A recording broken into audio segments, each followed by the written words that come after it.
Ассаламу алейкум, урматтуу достор. Бүгүнкү күнгө чейин баягы окуялардан кийин бир дагы бийлик тараптан менин дарегиме куугунтуктар болгон жок, коркутуулар, үркүтүүлөр болгон жок. Биздин улуу агабыз Сооронбай Шарипович Жээнбеков агабызга кайрылып кетмекчимин. Ошол күндөрү эмоцияларга алдырып сүйлөгөн үчүн сиздин астыңыздан кечирим сурайбыз. Мусулман адамга эч убакта тарынбаш керек жана тарытпаш керек деген хадистер бар.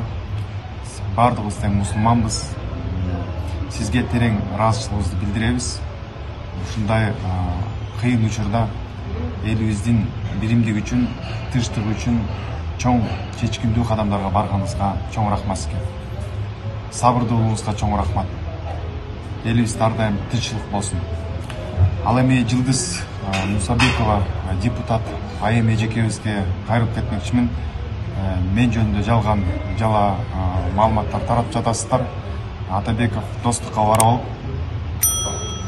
депутаттарды сабайбыз деп үгүттөп жүрүптүр жаштарды деп. Мен бул ойго келбеген нерселерди окуп алып, ачык айтканда мындай күлкүм келди эжеке.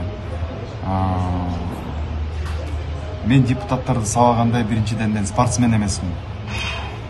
Экинчиден депутаттарды сабагандай мен талаша турган бийлигим, креслом жок. Үчүнчүдөн өзүм араң тыржайып жүрсөм, мага эмне бар, суд коюп турбу ушу депутаттарды сабагандай. Эжеке, сизден суранамын. Жалган жаладан алыс болуңуз. Сиз дагы бирөөнүн энесисиз, апасысыз, сиз айымсыз. Мен сизге теңелбеймин. Урматтуу кыргыз элим, мындан ары жакшылыктар болсун, ынтымак болсун. Барыңыздарга дагы бир жолу чоң рахмат. Мен ар дайым сиздердин астыңыздарда ырдап чыгармачылыгым менен өзүм ырларымды тартууларга ар дайым даярмын.